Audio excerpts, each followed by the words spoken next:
में रमेश नाम का लड़का रहता था। उसे चित्र बनाने का बहुत ज्यादा शौक था।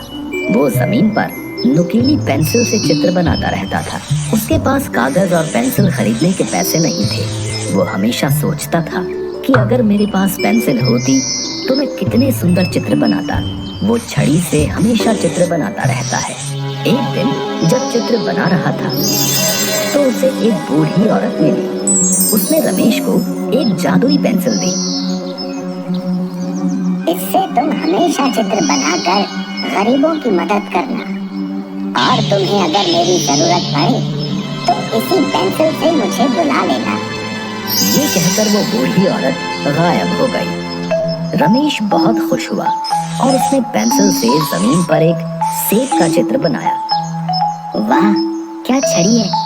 अचानक ही वो सेब असली हो गया। फिर उसने एक बिल्ली का चित्र बनाया और देखते ही देखते वो भी असली बिल्ली बन गई। ये क्या? ये तो एक जादुई पेंसिल है। बहुत बहुत शुक्रिया बूढ़ी अम्मा, आपकी ये बात मैं हमेशा याद रखूंगा। अब रमेश ने फलों की टोकरी बनाई और वो भी देखते देखते असली बन गई। और उसने गांव के बच्चों के लिए कपड़े, किताबें, अनाज आदि चीजें बनाई। देखते देखते सबका सब सामान असली बन गया। रमेश गरीब किसानों को जो भी चाहिए होता था बना कर दे देता था। गांव के लोग रमेश से बहुत ही खुश थे क्योंकि वो गांव के गरीब लोगों की सहायता करता था। ये खबर राजा के कानों तक पहुंची। राजा ने रमेश को बुलाने का आदेश दिया और राजा ने रमेश से कहा, पहले तुम सोने से भरा एक घड़ा बना दो और ये पेंसिल मेरे हवाले कर दो। महाराज, आपके पास बहुत धन है। मैं केवल गरीबों के लिए चित्र बनाकर उनकी मदद करता हूँ। राजा को गुस्सा आ गया और राजा ने सैनिकों को आदेश देकर रमेश से पेंसिल ली और वो खुद से सोने से भरा घड़ा बनाने लगा। लेकिन वो सोने से भरा घड़ा प्रकट नहीं हुआ।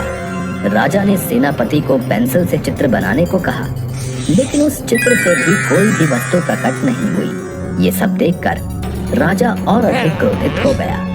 सुनो रमेश, जैसा मैं बोल रहा हूँ वैसे चित्र तुम्हें बनाना ही पड़ेगा, नहीं तो मैं तुम्हें कारागार में बंद कर दूंगा। रमेश मन ही मन में सोचने लगा, अगर वो राजा की आज्ञा का पालन नहीं करेगा तो राजा उसे कारागार में बंद कर देगा, तो वो गरीब लोगों की मदद नहीं कर पाएगा। वो चतुर था। उसने तुरंत पेंसिल उठाई और उस बूढ़ी औरत का चित्र बना दिया और वहाँ बूढ़ी औरत प्रकट हो गई। उस बूढ़ी औरत ने राजा को समझाया।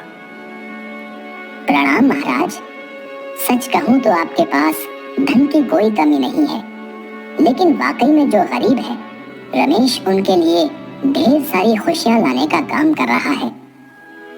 आपने उससे ये पेंसिल छीन ली, लेकिन ये आपकी इच्छा अनुसार कोई काम नहीं कर पाई और न ही किसी और के हाथों से उस चित्र में जान आएगी।